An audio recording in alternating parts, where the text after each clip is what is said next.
What up, y'all? Real life shit again. But like I was saying, man, now the reason why the NBA hates the San Antonio Spurs, bro. During that 1999 lockout season, the Spurs were the underdogs in their championship against the New York Knicks. You hear what I'm saying? B? Yeah. All right. I'm listening. Now, check this out.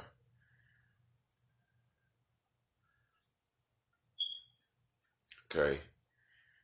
With Vegas, around that time, dog, nigga, the New York Knicks was set to win the NBA championship during that 99 season. The Spurs had never won a championship. You follow me? Now. And that's why Stephen A. Smith, that's why he don't like San Antonio Spurs, because we broke their heart. You feel what I'm saying?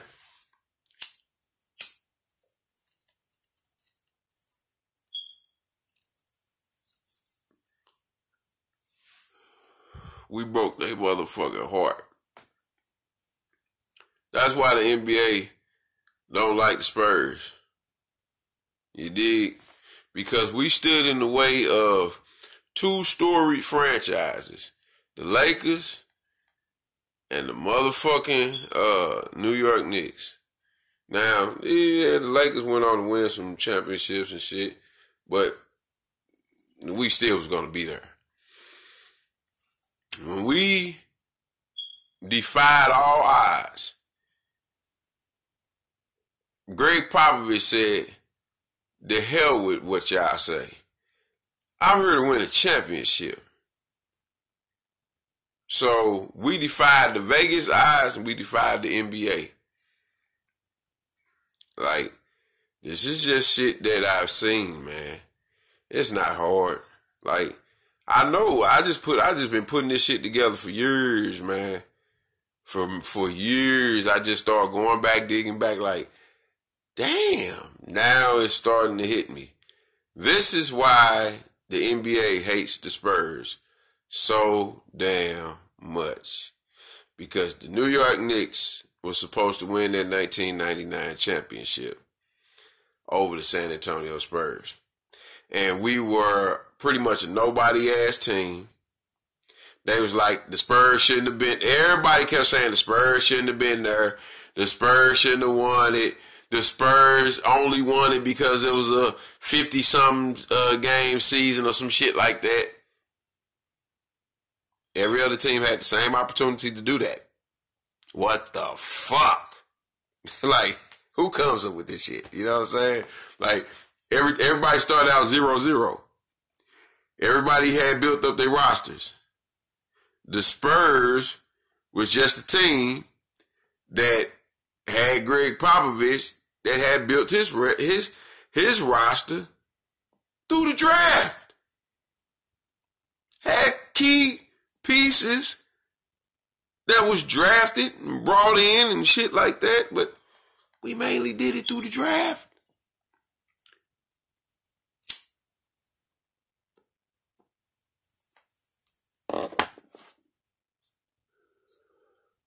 Basketball games are some of the biggest games to bet on. I'm going to tell you how that now. Because basketball is the top gambling, you know what I'm saying, for sports franchises. Basketball is number one, man, all day long. You know what I'm saying? Like, that baseball shit, yeah, motherfucker, the betting on that shit is just very strategic. You know what I'm saying?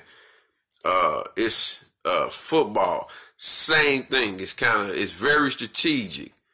Golf, very strategic. Basketball, you don't have to be too strategic to gamble on basketball.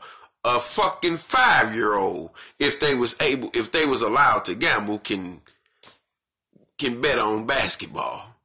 You see what I'm saying? That's why it's like gonna always remain like the top betting of sports. Like flat out, basketball is number one.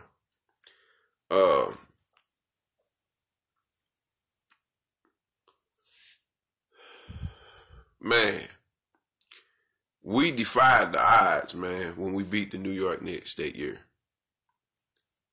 We fucked up Vegas, everything. And we kept on doing it. We did it against the Heat.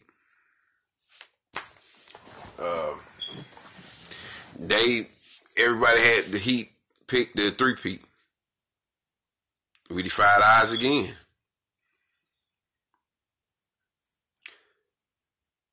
Because the Spurs go against the grain and we go against the NBA, because we're not trying to be an NBA's puppet. You see what I'm saying? So whenever we play, I'm here to tell y'all, Spurs fans, whenever the Spurs play, don't get mad. You can get mad, but it ain't shit we can do with the fouls. That's why we had to beat the shit out of the Heat that year in the finals, because the refs helped them. The refs are going to help the other team out whenever we play against somebody, especially if it's in the playoffs. I'm here to tell y'all. So, best believe that.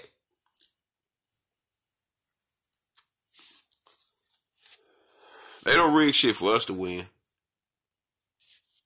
Because we defy our odds and we beat ass. We weren't supposed to win them championships. We defied the NBA and said we want those championships. You're not going to stop our greatness because you motherfuckers just want to make money. No, fuck no. And we're going to defy the odds again. And there ain't going to be shit the NBA can do about it. You can put refs in there to make all these fucked up calls, but just understand the shit. Oh yeah, in that Denver series, they called a lot of fucked up calls for Denver. Yeah, they did, but they tried to evenly match. But it's about the significant calls that changed the game. Remember that.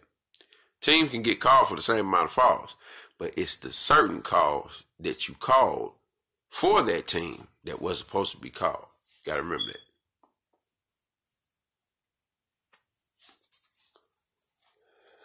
And then when the game is pretty much over and sealed and done, they want to, hit them with a few fouls and shit like that. Come on, man. Game pretty much over,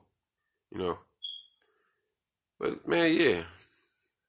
From the video I just posted and showed y'all last, where they didn't mention the Spurs, then it just hit me again. Like, this is why they hate us. Because we beat one of their top dog franchises, the New York Knicks, who was trying to win another title in so many years. Man, you got to understand something, man. They was banking on Patrick Ewing. They wasn't banking on no David Robinson and young Tim Duncan, only his third season in the league, winning a championship against the great Patrick Ewing.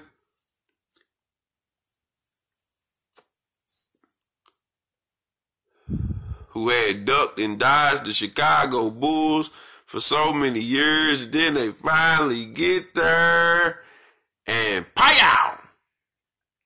Spurs say, not on our watch. You better believe, boy, them fans was hot. Go back and watch the series. Boy, we broke Patrick Ewing, pole heart. That he thought he was finna get a ring. That was Patrick Ewing's last chance at a ring. He had to deal with the Bulls in all the early the 90s and shit, and the Bulls kept telling the Knicks like, nah, we want it. And then here come the Spurs. This may be Patrick Ewing's last hope at winning the title. And it was. That was his last real hope at winning the title.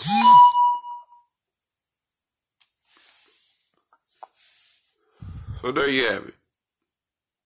That's why the Spurs are public enemy number one in the NBA's eyes. We Spurs fans, we're going to always love our team. We ride or die. Because for those of y'all who have not watched the Spurs for years, you know, some of y'all became fans after they won titles. It's more gratifying, man, and way more satisfying when you be with a team from the bottom, from nothing. I've been with the Spurs since 93, before Greg Popovich became a Spur head coach. Yeah, I mean? Yes, sir. So, I've been a Spurs fan, man, when they was at the bottom. When I had to hear all the bullshit, man, why you choose the Spurs to be a fan of? Because I know they're going to win a title. I put my heart and my beliefs into this team that was nothing. I put all my heart and sweat and time into studying this team, man.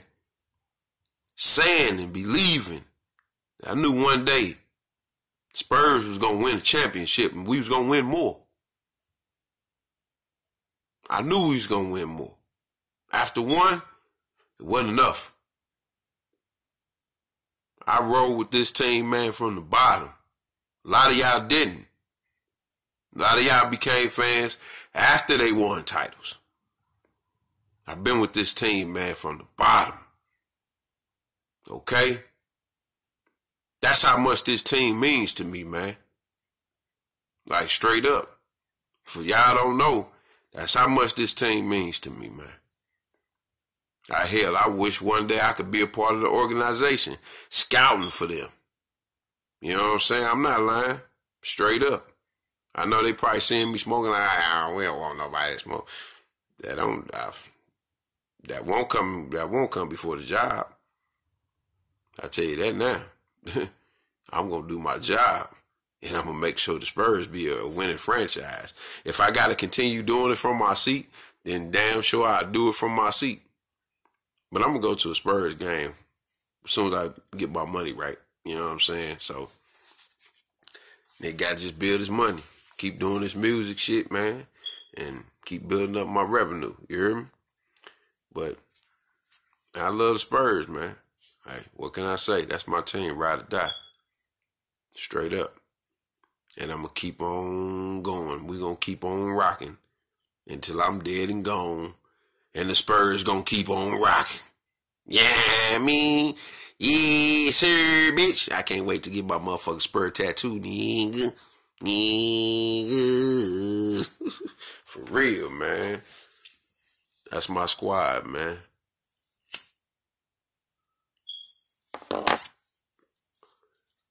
It's deeper than that, man. You hear me? It's way deeper than that.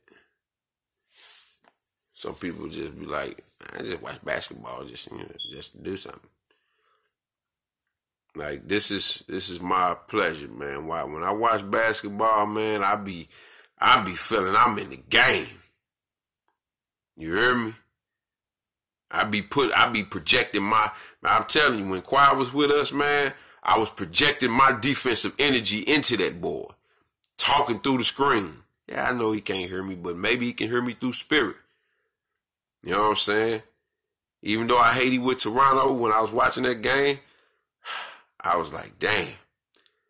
And I had to call out some shit. It just slipped, man. I mean, it just came out, man. I was like, I just, went back to the days he was with us, man. And it just was, I ain't gonna lie, man. I was getting teary-eyed, man, watching them do the 76ers in, man. I was like, there go that man. I'm like, man. And, man, I'm far from no homo. You know what I'm saying? I'm far from that shit. But it's like, you know how you have a man crush on a player, man? on a player as a fan, that's what I'm talking about, man. Like, man, LeBron is my cat. Don't get me wrong. But quiet, man. Like, his defense, man. When I seen his defense, he reminded me of me. Because I played defense, man. When I played in the streets and shit, man, I played at a high level in the streets, man. You know what I'm saying? And organized ball, this is just, organized ball. It's hard to play in the streets. You know what I'm saying? It's hard to play in the streets. You got to worry about motherfucking you doing a nigga so bad, they talking about going to get a gun and come pop your ass. That's what I had to deal with. I'm sure a lot of NBA players probably had to deal with that, busting motherfuckers' ass on the court. They talking about, oh, nigga, fuck that, nigga. I'm come back and shoot your ass. Weak shit. You know what I'm saying? Weak shit. But, man, I was a problem. I'm telling you, man, if I wouldn't have gotten in trouble in my younger years, man, I probably wouldn't have made it to the NBA, man. You know what I'm saying? A 6 foot nigga that's I'm gonna ball flat out. And I'm not finna sit here and say I got, handles like Kyrie. I just know how to handle the ball. You know what I'm saying? I don't do spectacular shit. I'm not that type of player. You know what I'm saying? My main thing was defense and score the ball. I could score the ball pretty much from wherever on the court. You know what I'm saying? That was just my game. Because it's like, I know I got a distance between me, the man, and the rim. Certain things I know how to do. Certain things I don't know how to do. Like, I don't know how to do all this spectacular twisting and turning and laying the ball up. Nigga, I just know how to get to the cup. Nigga, watch the defender around me, watch for hands, and lay the ball up. Simple basketball. I couldn't, nigga, I'm bad with my left. Now, I'm going to tell you right now, I know how to go right. You know what I'm saying? I know how to come back left, but then I know how to switch and put myself on that left side, but I can still navigate with the ball with my right hand. So I knew how to, maneuver around the court, man. And I can do it with one hand, dribbling the ball. Because I like I said, I have no left. I don't really like handling the ball with my left because it's hard to dribble that motherfucker. Like, it's like, don't coincide with my brain and shit. I just can't do that shit, you know what I'm saying? So, like Quiet. Quiet is his primary ball handling hand is his right. Same thing with Jordan. Jordan, really didn't handle the ball in his left. He handled it with his predominant hand, his right hand. You know what I'm saying? But defensively, man, you're going to have a problem with me on the court.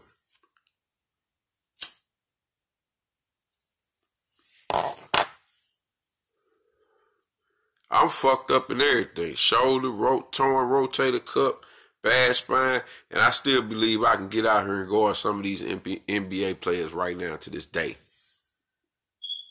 Chunk. Because it's a mind thing, man.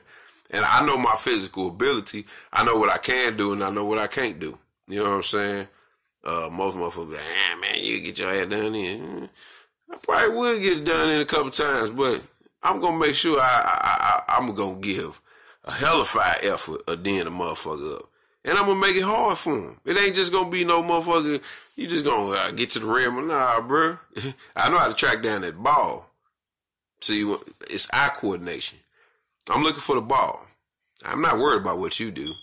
You know what I'm saying? Nigga, my eyes is like this. Nigga, wherever that ball go, I go. I know how to follow the ball. You see what I'm saying? I don't follow the player. I follow the ball. That's all I'm looking for. The ball. Ball. As long as I can see that ball,